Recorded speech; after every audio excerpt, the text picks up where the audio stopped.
السلام عليكم ورحمة الله وبركاته. عليكم السلام ورحمة الله وبركاته.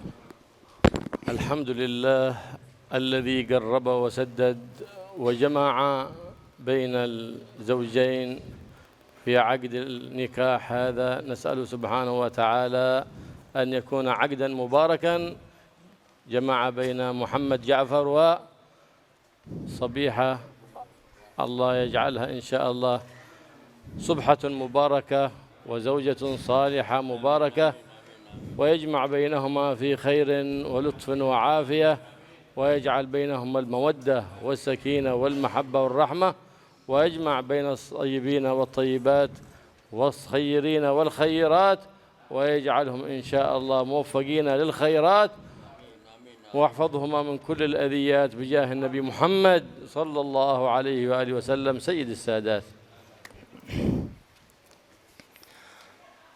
Alhamdulillah wassalatu wassalamu ala Rasulillah wa ala alihi wa sahbihi wa mawala amma ba'd.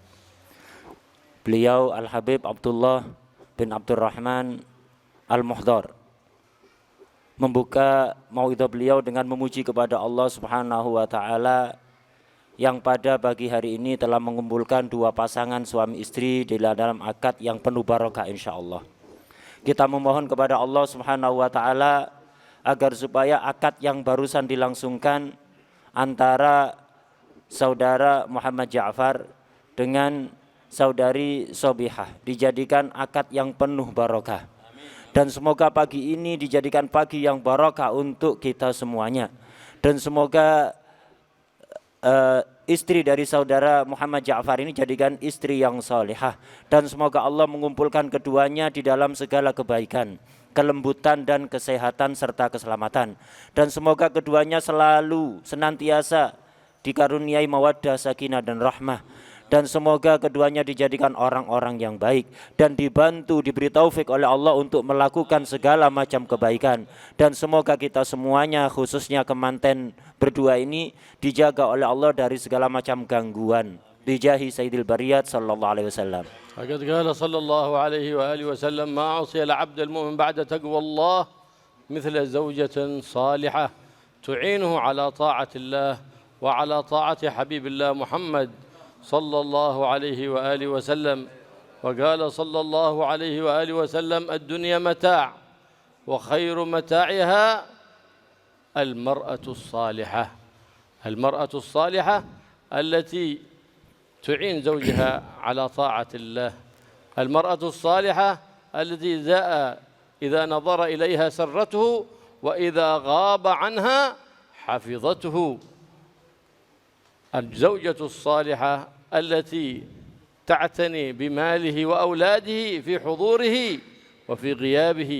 هذه المرأة الصالحة العفيفة الشريفة التي يحب الإنسان أن تكون أما لأولاده، وهذا حق للأبناء على الآباء أن يختاروا لأبنائهم أمهات صالحات حتى تكون منهم الذريات المباركات، فتقر عينهما في الدنيا بهم عينهم في الدنيا، وتقر عينهم بهم يوم القيامة، يوم يتقر عين المؤمنين بعبادهم الصالحين وأولادهم وذرياتهم المباركات.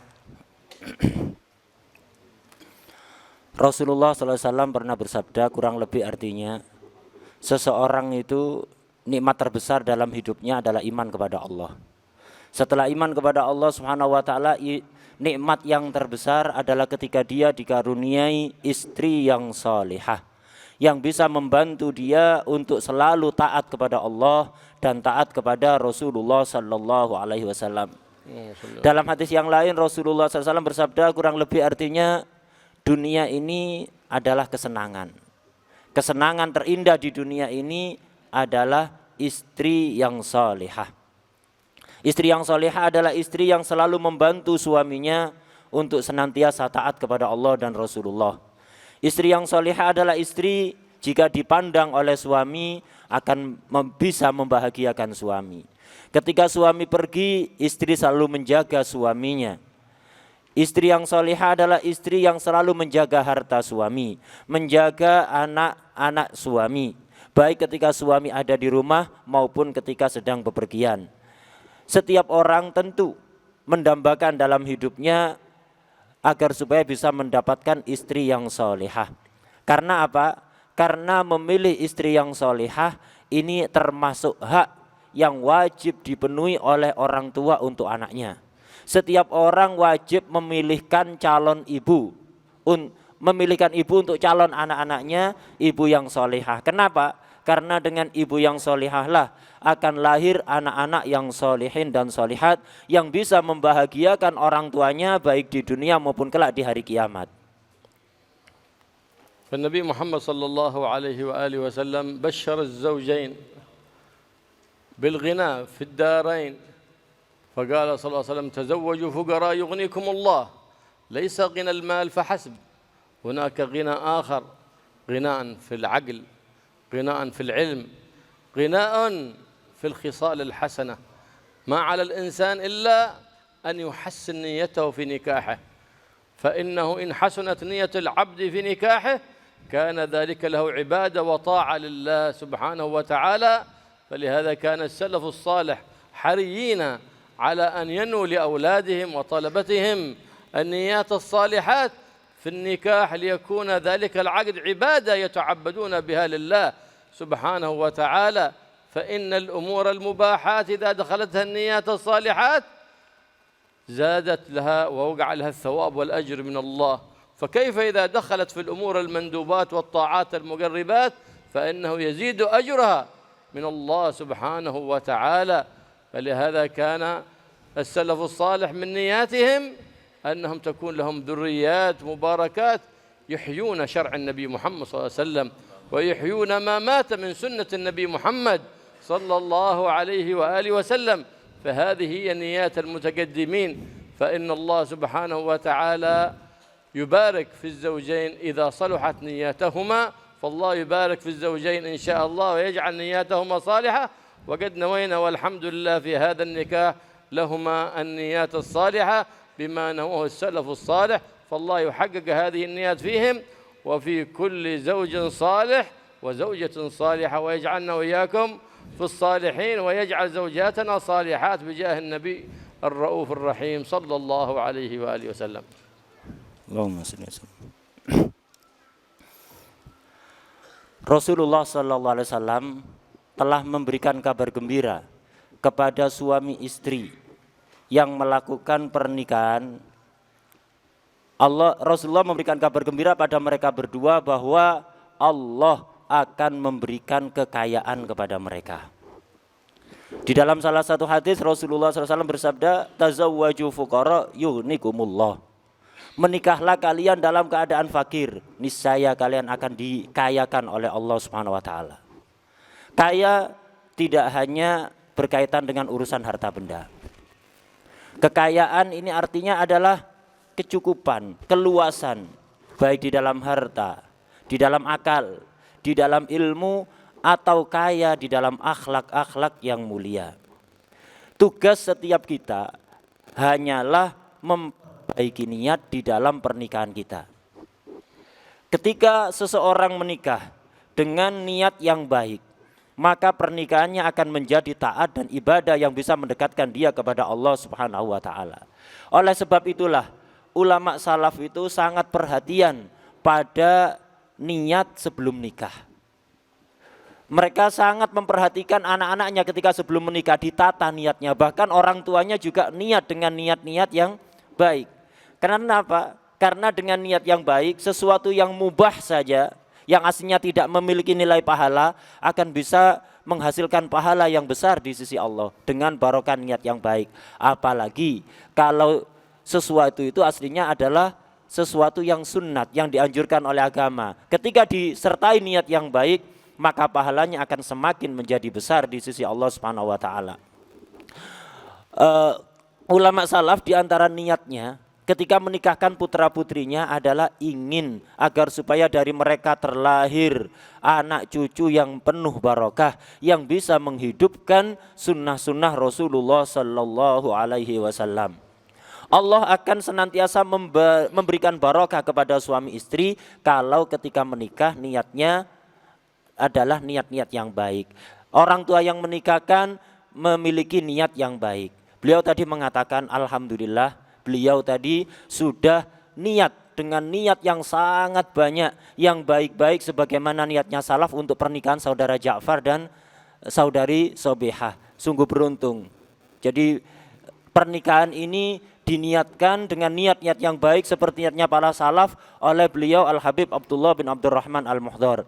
Karena itu beliau kemudian memohon kepada Allah, semoga Allah kemudian menghasilkan apa yang beliau niatkan tadi. Semoga suami istri ini dijadikan suami yang saleh dan salihah. Dan kita semuanya yang hadir di sini juga demikian. Semoga dijadikan orang-orang yang saleh, istri kita dijadikan orang-orang yang salihah. هكذا كان السلف الصالح يحرصون على أن يختاروا لبناتهم الأزواج الصالحين. فلو خطب ابنته وناس كثير لمن يزوجها؟ قالوا يزوجها لمن يتقي الله، لذي الخلق الحسن، لأنه إن أحبها أمسكها وأكرمها، وإن أبغضها فارقها بإحسان، لأنه صاحب خلق حسن.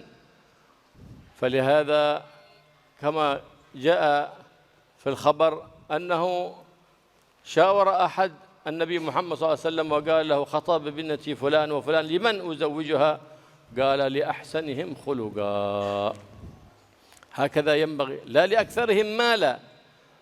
فقد قال صلى الله عليه وسلم لا ينبغي للأب أن يزوج لأجل المال، ولا ينبغي للزوج أن يتزوج لأجل المال. لكن النبي محمد صلى الله عليه وسلم أعلمنا بأن من تزوج لأجل المال فاته، ولأجل الجمال فاته، لكن إذا بغى الكل تزوجها لأهل الدين. فقال صلى الله عليه وسلم فاظفر بذات الدين تربت يداك.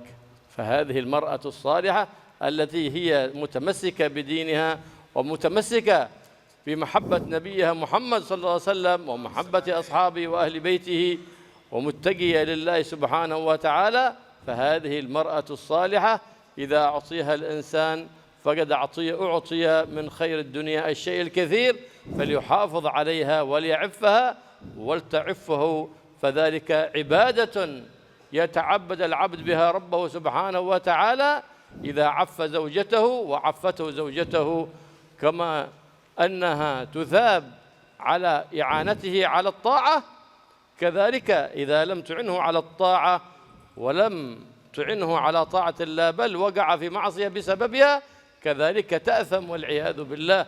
فلتحرص المرأة أن تكون معينة لزوجها على طاعة الله، كما وقع ذلك لسيدتنا سهيلة الأنصارية زوج جابر بن عبد الله. جاء سيدنا جابر مهموم مغموم، فقالت زوجته ما أهمك؟ قالت يا سهيلة لقد عزمت النبي محمد صلى الله عليه وسلم مع 5 من أصحابه عندما رأيت به الجوع، فنادى رسول الله في أهل الخندق يا معشر أهل الخندق غداءكم اليوم عند جابر، وهم 1500، فجاء مهول قال اليوم يوم الفضيحة. فقالت له زوجته الصالحة يا جابر ألم تخبر رسول الله بما عندنا من الطعام؟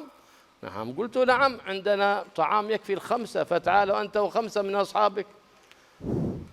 فقالت له الله ورسوله أعلم بما معنا. فقال سيدنا جابر هذه الكلمة بردت وأثلجت قلبي، فذهب ما بي من حزن وغم، فذكرتني وزيدتني إيمانا وثقة بالله سبحانه وتعالى، فذهب ما بي من حزن ومن هم وغم. فالله يجعل إن شاء الله زوجاتنا وزوجاتكم صالحات معينات لنا على طاعة الله وطاعة النبي محمد صلى الله عليه وآله وصحبه وسلم.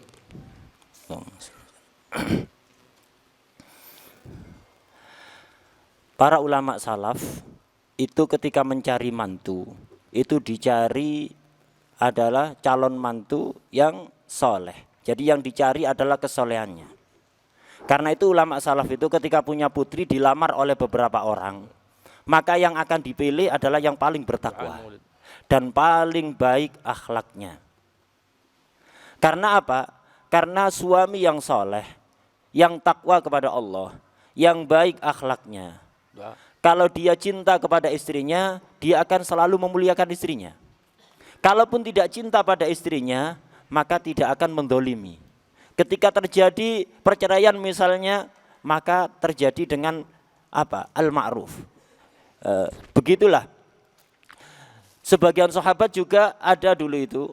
Sebagian sahabat punya putri, dilamar oleh beberapa orang. Kemudian wali ini musyawarah, minta nasihat pada Rasulullah. Ya Rasulullah, kira-kira lamaran siapa harus aku terima? Putriku dilamar oleh beberapa orang sahabatmu. Akhirnya Rasulullah SAW menganjurkan, menyarankan pada wali ini, pilihlah yang paling baik akhlaknya. Dan beginilah seharusnya para wali di dalam memilih mantu mencari orang yang paling takwa dan paling baik akhlaknya. Jangan pernah menikahkan putri kita dengan alasan harta. Begitu juga suami, ketika mencari istri, jangan mencari istri karena kekayaannya, karena kecantikannya. Karena apa? Karena kekayaan tidak akan kekal. Begitu juga kecantikan, tidak akan kekal. Tapi bagaimana? Carilah yang agamanya baik. Sebagaimana sabda Rasulullah SAW, fadfar bidatid taribat yadaka. Pilihlah istri yang agamanya baik, karena engkau akan rugi, menyesal jika tidak melakukan itu. Istri yang solehah, ketika ada seorang laki-laki dikarunia istri yang solehah, yang taat pada Allah, taat pada Rasulullah SAW, cinta kepada Allah, Rasulullah, Ahlul Bait dan para sahabatnya, maka hendaknya suami yang memiliki istri seperti itu dijaga baik-baik.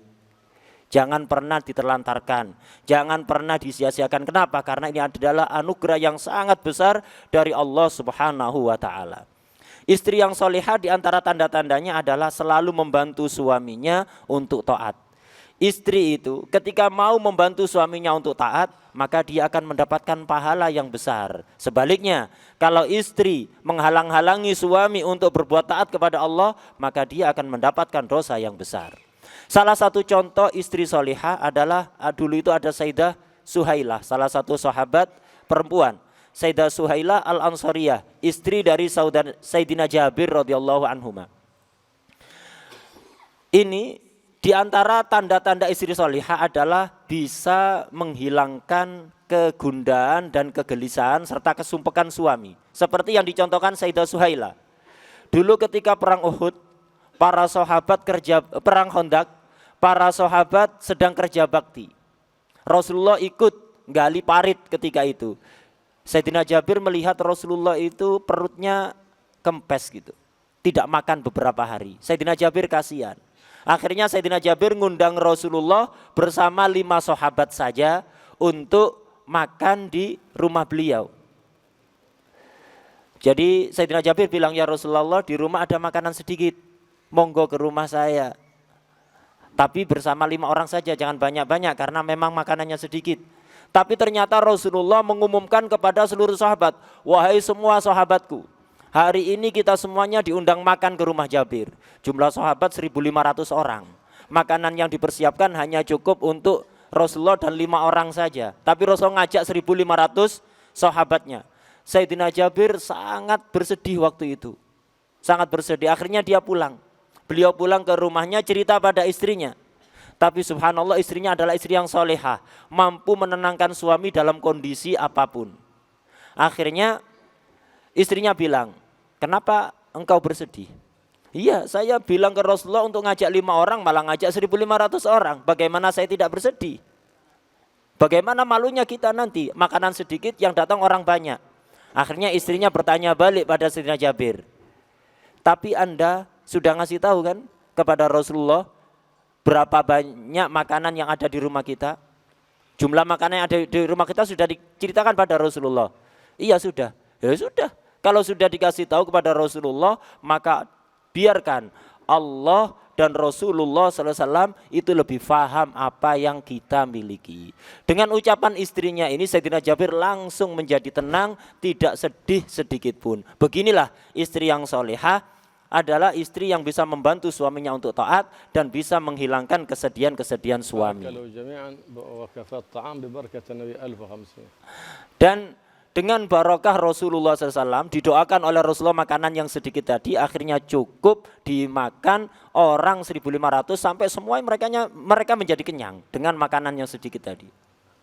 Bismillahirrahmanirrahim. Alhamdulillahirabbil alamin. Allahumma shalli wa sallim ala sayyidina Muhammad fil awwalin wa shalli wa sallim ala sayyidina Muhammad fil akhirin wa shalli wa sallim ala sayyidina Muhammad fi kulli waqtin wa hin wa shalli wa sallim ala sayyidina Muhammad fil mala'il a'la ila yaumiddin. وصلي وسلم على سيدنا محمد وعلى آله وصحبه أجمعين.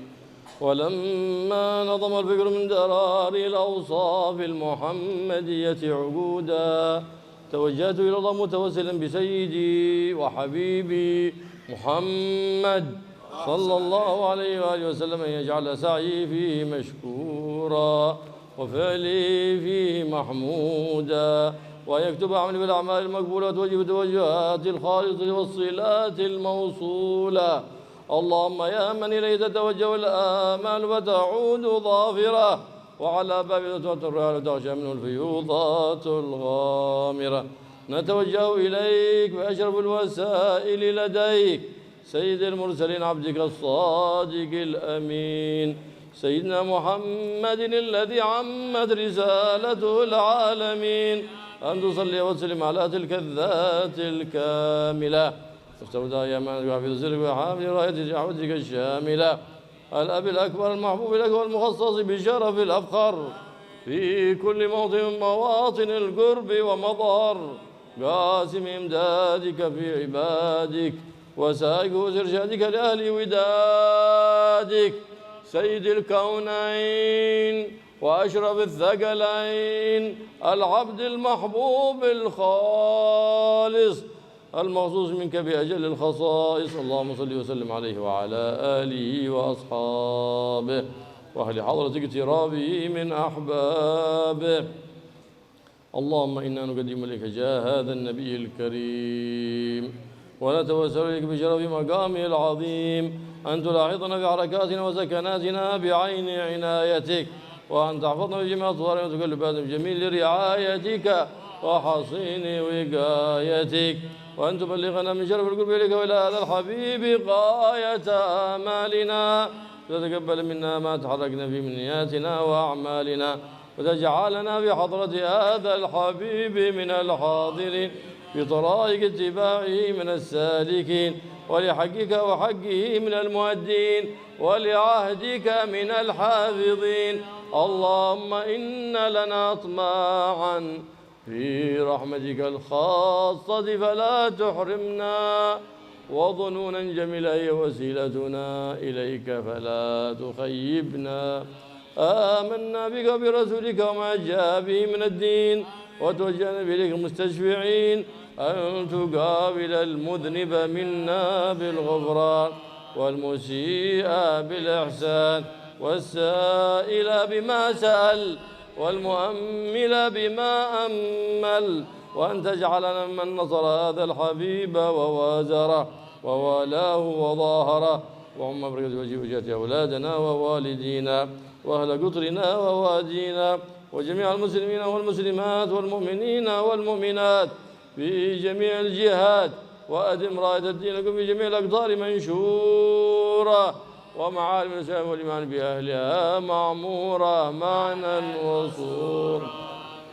واكشف اللهم كربة المكروبين واقض دين المدينين واغفر للمذنبين وتقبل توبة التائبين وانشر رحمتك على عبادك المؤمنين أجمعين واكفي شر المعتدين والظالمين ووصل العدل بولاة الحق في جميع النواحي والأقطار وأيدهم تأييد من عندك ونصر على المعاندين من المنافقين والكفار واجعلنا يا رب بالحسن الحصير من جميع البلايا واجعلنا يا رب بالحسن الحصين من جميع البلايا واجعلنا يا رب في الحسن الحصين من جميع البلايا وبالحرز المكين من الذنوب والخطايا وأدمنا في العمل بطاعتك وصدق خدمتك قائمين وإذا توفنا مسلمين مؤمنين واختم لنا منك بخير أجمعين وصل وسلم على هذا الحبيب المحبوب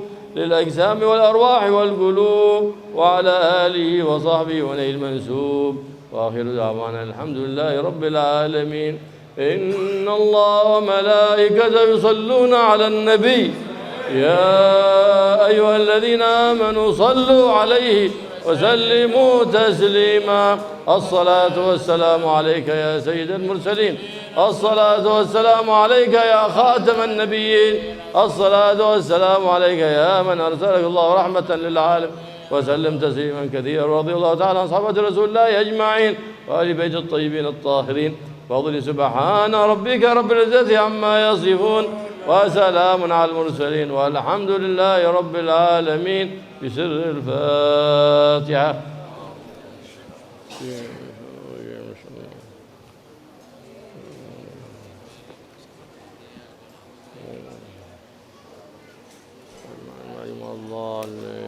ربنا تقبل وتب علينا وغفر يا جواد يا كريم يا حي يا قيوم يا أول الأولين ويا آخر الآخرين ويا ذا القدر يا رب ارحمنا والمحبين والحاضرين والغائبين وهؤلاء الزوجين يا رب العالمين برحمة من عندك تغنينا بها عمن سواك برحمتك. صلى الله عليه وسلم والحمد لله رب العالمين. حياكم الله.